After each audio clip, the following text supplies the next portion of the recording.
Amigas y amigos, sean todas y todos bienvenidos a Gente de Hoy. Nuestro invitado de hoy, abogado y político venezolano, quien ha demostrado en momentos de gran tribulación nacional su convicción democrática, promoviendo el diálogo. Con nosotros, Eduardo Fernández. Bienvenido, doctor. Muchas gracias, Daisy. Muy contento y muy complacido de estar aquí en este programa contigo. Y hablar con el doctor Fernández es hablar con la historia política de Venezuela. Y como en la presentación de este espacio acabamos de mencionar que usted ha sido uno de los grandes promotores del diálogo, de la concertación, que eso inclusive le ha acarreado algunas dificultades.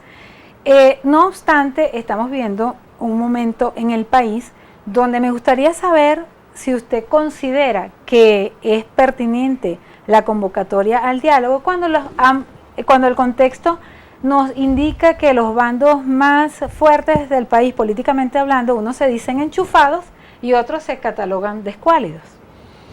Bueno, mira, precisamente porque no hay diálogo, es que hace falta el diálogo. Si las partes estuvieran dialogando, pues no tendría sentido recomendarles que hicieran lo que están haciendo. Pero es que ningún país dividido tiene éxito.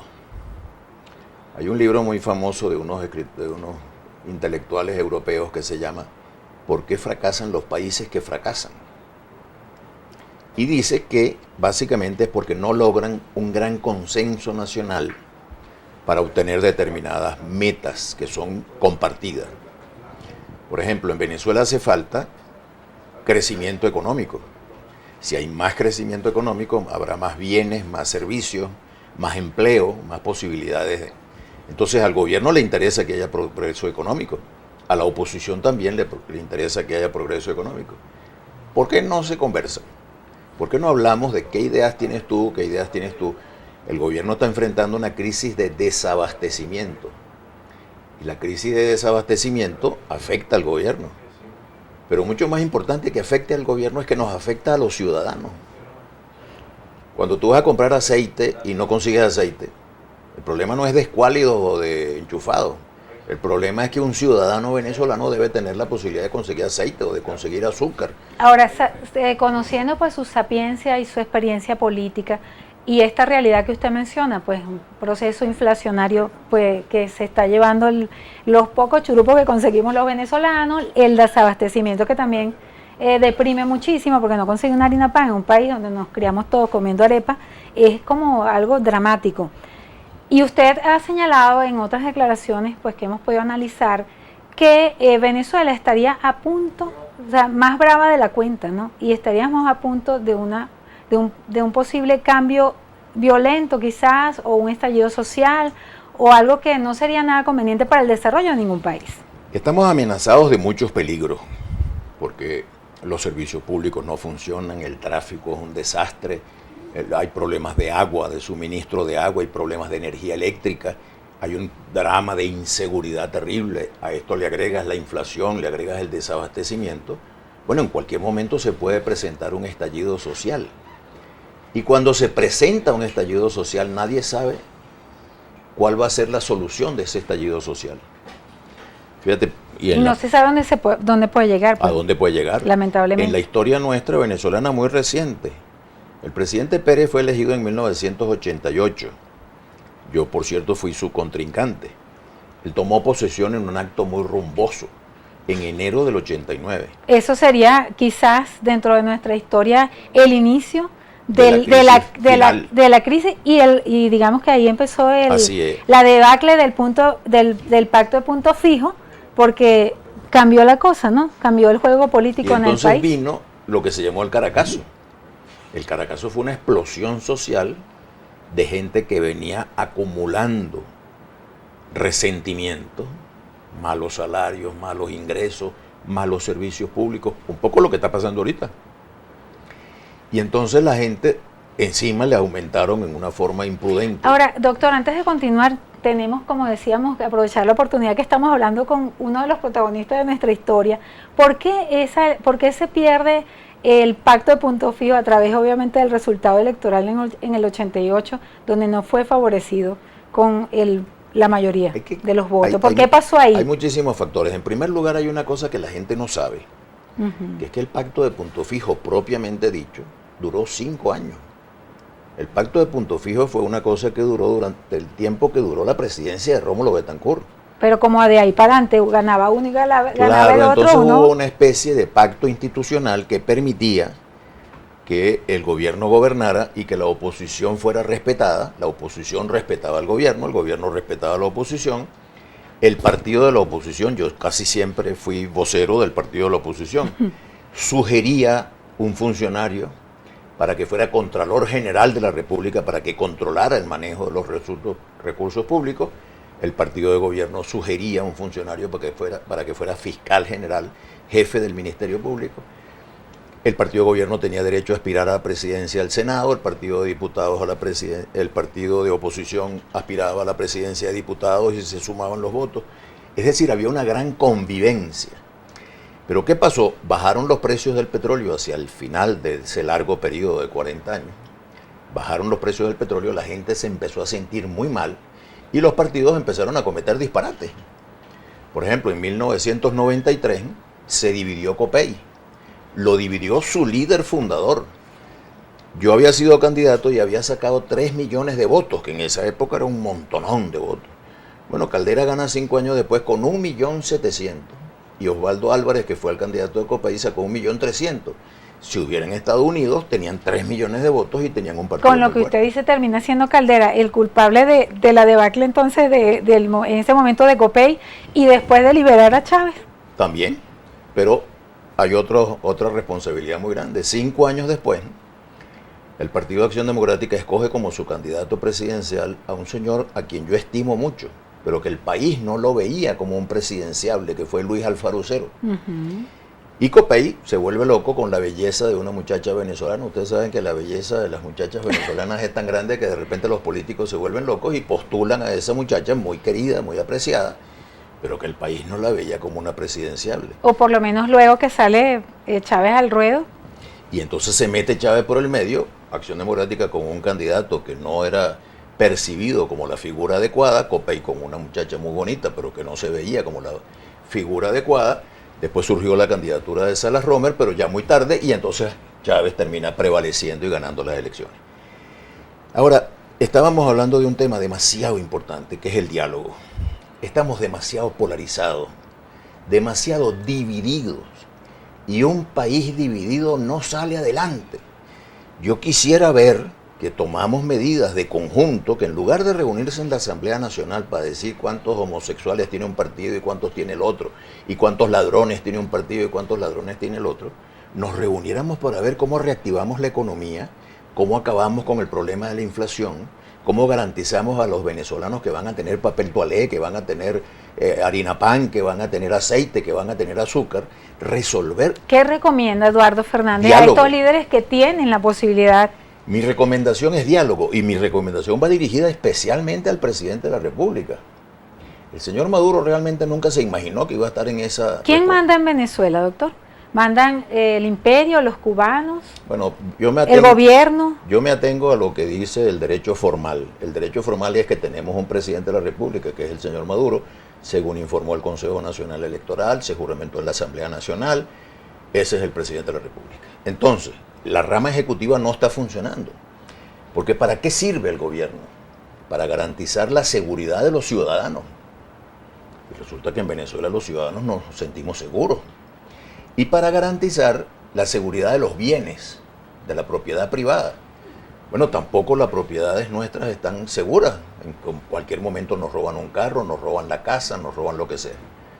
Entonces, esto por supuesto, haciendo política elemental, bárbara, a la oposición goza mucho porque está fracasando el gobierno. El gobierno goza mucho porque a lo mejor el gobernador de Miranda no está resolviendo los problemas. Pero los que pagamos la factura somos nosotros, los ciudadanos. Y cuando yo recomiendo diálogo es porque yo pienso que lo que tenemos que hacer es progresar. Ahora, ¿por qué gozan estos factores con el fracaso del otro? Si la ciencia política es precisamente buscar el bienestar del conjunto, ¿será que los actores políticos que están protagonizando y ostentando los cargos no están formados para hacer política y nos estamos conformando, por ejemplo, con esas candidaturas más de espectáculo y no formadas para gerenciar, para organizar y para delegar inclusive funciones. Yo creo que Venezuela merece tener un gobierno mucho mejor que el que tenemos. Yo creo que Venezuela merece tener una oposición mucho mejor que la que tenemos. ¿Qué quiero yo decir mejor gobierno? Un gobierno que se ocupe de los problemas fundamentales, que no pierda tiempo peleando con los líderes de la oposición, sino que nos dé agua, nos dé luz eléctrica, resuelva el problema del alto costo de la vida y la inflación, resuelva el problema de la inseguridad. El gobierno debía estar dedicado a eso. ¿Y qué digo yo cuando pido que tengamos una mejor oposición? Que la oposición sea más propositiva, no que la oposición se limite a decir, mira, lo estás haciendo mal, fracasaste en esto, fracasaste en lo otro, hay tantos muertos, hay tanta gente que va para el hospital y no consigue la cosa, sino que la oposición propusiera, presentara propuestas que ayudaran a resolver los problemas y que ambos conversen para ver cómo resuelven los problemas. Sí, el gobierno lo está haciendo de una manera que quizás no es la más idónea y la oposición igualmente tiene dificultades. ¿Qué va a pasar con Venezuela? En la próxima parte, la respuesta del doctor Eduardo Fernández en Gente de Hoy.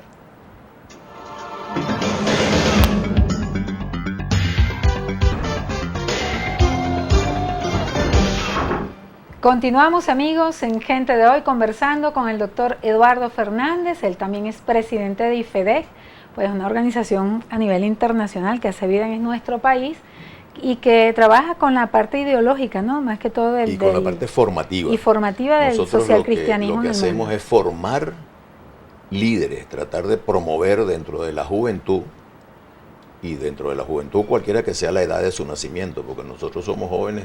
Adultos contemporáneos. Así es. Entonces, promover vocaciones por el servicio público. Por ejemplo, el 8 de diciembre vamos a tener elecciones de alcaldes y de concejales. Cuando usted pregunta en una asamblea, ¿quién quiere ser alcalde? Todo el mundo levanta la mano. ¿Y quién quiere ser concejal? Todo el mundo levanta la mano. Y después pregunta, ¿para qué quieres tú ser alcalde? Todo el mundo se esconde. Y entonces empiezan a no saber contestar, porque mucha gente no ha estudiado qué es lo que significa ser alcalde. Y eso será entonces el drama que hay, con lo que, retomando lo que habíamos quedado en el segmento anterior, en cuanto a que pues la oposición tiene muchas fallas y ha cometido muchos errores, pero es que el gobierno, que tiene la posibilidad de ejecutar, de hacer gestión para el bien colectivo, pues también tiene grandes errores. ¿Qué pasa con Venezuela? Yo más bien lo que hago es decir lo siguiente: yo quisiera que tuviéramos un mejor gobierno. ¿Qué significa un mejor gobierno? Quiero vivir seguro, tan poquito como eso. Qué bueno sería que pudiéramos salir a la calle con tranquilidad, sin estar viendo para todos lados para ver por dónde es que nos van a atracar, por dónde es que nos van a asaltar.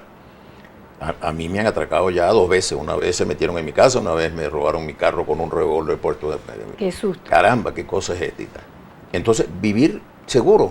Y yo al gobierno le diría, no haga más nada, señor, ocúpese de garantizar la tranquilidad, la seguridad a los ciudadanos. A la oposición, ¿qué le pido? Yo quiero tener una oposición mejor. Y para mí, la oposición no es solamente una fuerza que critica al gobierno, sino que propone salidas y soluciones a los problemas que nos están afectando a todos. ¿Usted considera que la oposición tiene líder?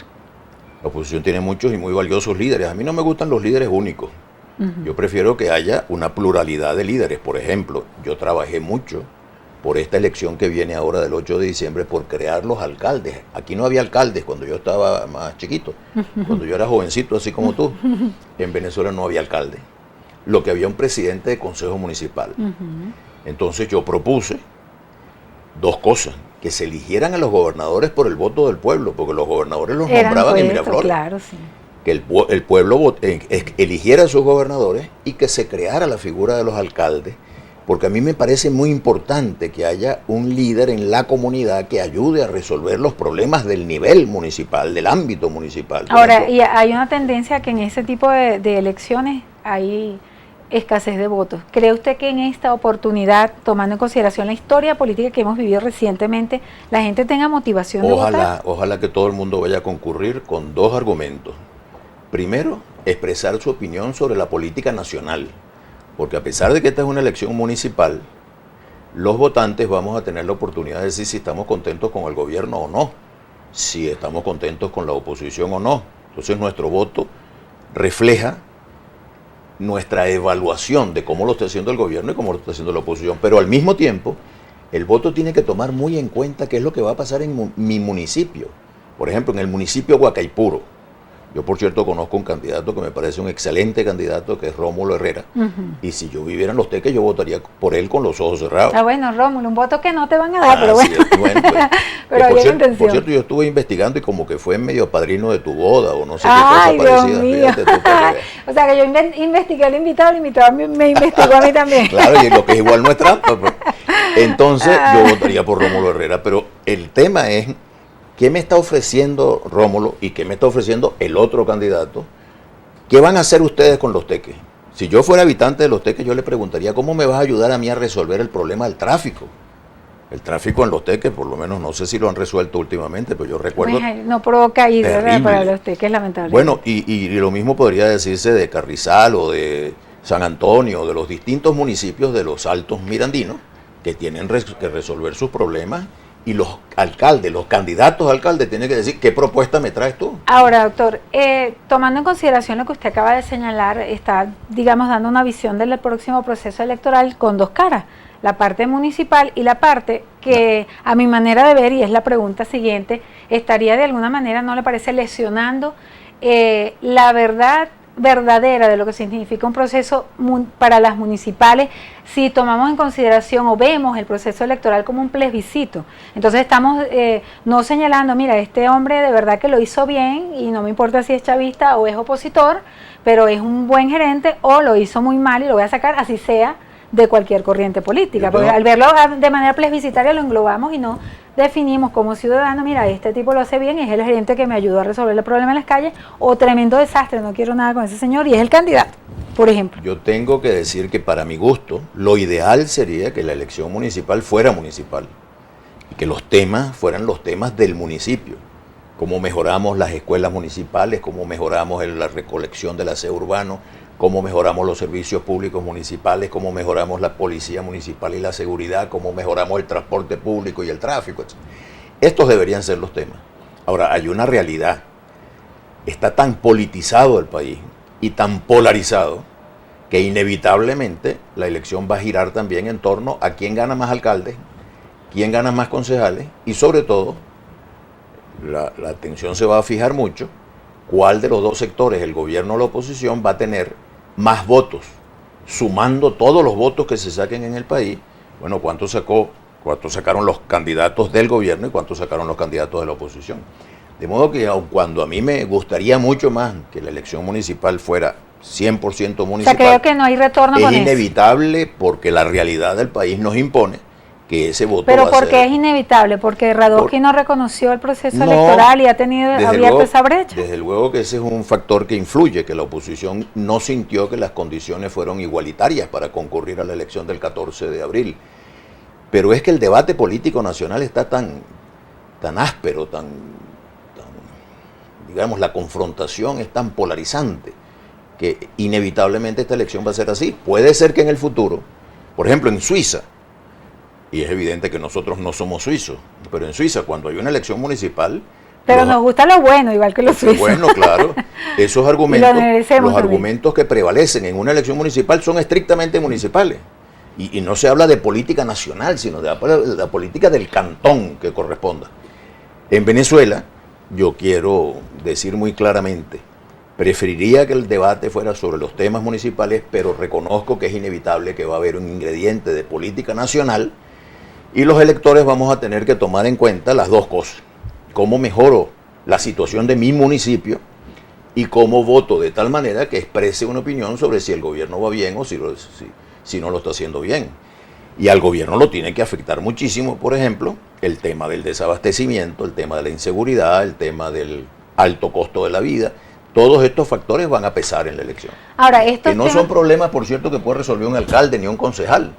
Porque el debate sobre el alto costo de la vida, mira, el alcalde y el concejal pueden ayudar. Política económica nacional. Es una política económica nacional, que el remedio para la inflación es facilísimo. Producir más y producir mejor. ¿Y para la inseguridad? Ese sí es más complejo, más complicado. El remedio que se está aplicando ahorita creo que es equivocado, que es sacar la Fuerza Armada. La Fuerza Armada no es una institución formada para combatir el delito. Está formada y está creada y sus efectivos se preparan para otra cosa. Ahora, hace falta tener muy buenas policías, bien equipadas, bien pagadas. Un policía tiene que estar muy bien pagado. ¿La Policía Nacional no le parece un intento? Creo que es un intento, pero tiene que fortalecerse mucho más y que mejorarse mucho más. Es a la policía a la que le corresponde restablecer el nivel de seguridad indispensable para que ésta pueda considerarse una nación civilizada. Pero además la educación. La deserción estudiantil es la clave, a mí me parece, para detectar de dónde viene la delincuencia. La mayoría de nuestros delincuentes fueron desertores del sistema educativo. Ahora, ¿por qué se van del sistema educativo? Porque la educación no está enseñando las cosas que debe enseñar. Entonces yo siempre he propugnado que la prioridad en Venezuela no es el petróleo, es la educación. Si Nicolás Maduro le llama, ¿acepta como en aquella oportunidad aceptó hablar con Chávez? Yo entiendo que Nicolás Maduro es el presidente de la República y yo tengo un gran respeto por la institución de la presidencia de la República. Si el presidente me invita a conversar, yo le preguntaría de qué vamos a hablar, presidente, si me puede decir. Pero sin duda alguna que estaría dispuesto a ir, aunque yo no represento en este momento más que un instituto de estudios políticos, pero en todo caso sí. No, representa una institución en el país para todos los venezolanos. Si él quiere opinar, un reconocimiento. Si él quiere que yo le dé mis opiniones, se las doy. ¿Y la oposición, los que están liderando la oposición, le han llamado? Por ejemplo, Capriles Radosky. Pues fíjate que no, me he saludado con él en varias oportunidades, pero no hemos tenido la ocasión de conversar. Él tiene una agenda muy comprometida. Ahora, estos jóvenes políticos que usted mismo ha señalado que podrían haber cometido errores, ¿qué cree usted? ¿Que hay soberbia? ¿Qué hay ahí? Yo no digo que cometan errores, yo digo que pueden hacerlo todavía mejor. Hay una cantidad de jóvenes, empezando por el gobernador de Miranda, que son gente muy competente, muy... Pero le agarraron el juego al gobierno de pelear en todas las declaraciones, caso, no son propositivos. Por eso yo digo... Nunca he oído, mire, haga esto mejor, le recomiendo tal cosa. Por eso yo digo que pueden hacerlo mejor, pero fíjate tú que en la mesa de la Unidad Democrática también hay un equipo de gente que está trabajando, que trabajó en programa de gobierno y que está trabajando en seguimiento de las políticas del gobierno. Yo lo único que pido es que lo hagan mejor. Y como yo soy ciudadano venezolano, yo quiero mucho mi país, yo quisiera que tuviéramos un gobierno mejor y una oposición mejor. ¿Cree que la conseja de que en política no hay muertos está vigente en Venezuela? Los muertos que vos matasteis, dice una obra clásica, creo que Calderón, gozan de buena salud. Mira, uno nunca sabe, en política de repente se presentan circunstancias inesperadas. ¿Quién podía imaginarse que a la edad en que el doctor Caldera volvió a ser presidente, iba a ser otra vez presidente? Pasaron acontecimientos que lo llevaron y lo colocaron en esa situación. Políticamente, ¿cuál es la visión del doctor Fernández de estos próximos años para finalizar este espacio? Pues yo creo que Venezuela tiene un gran futuro, que este es un país donde hay derecho a tener esperanza, donde tenemos que hacer cambios muy importantes y el primer cambio que yo recomiendo es diálogo. Tenemos que ser una nación civilizada. ¿Estaría dispuesto a asumir alguna responsabilidad si se le convoca? Depende de cuál sea. Por de pronto la responsabilidad que creo que tengo es venir a estos programas a conversar con Daisy Oropesa, ir a los programas de televisión en otras partes, escribir en la prensa. ¿Está dispuesto, sí o no? Estoy dispuestísimo a ayudar, claro, siempre. Muchísimas gracias, doctor Fernández. Y mi café. Verdadero placer, ya no lo vamos a tomar. Okay. Un placer, estuvimos conversando con el doctor Eduardo Fernández. Muchísimas gracias a todas y todos por permitirnos entrar a sus hogares a través de la pantalla de Mira TV, Canal 9 de Intercable, tu televisora regional. Daisy Oropesa se despide a nombre de todo el equipo de Gente de Hoy, haciendo, como siempre para ustedes, un periodismo de contacto.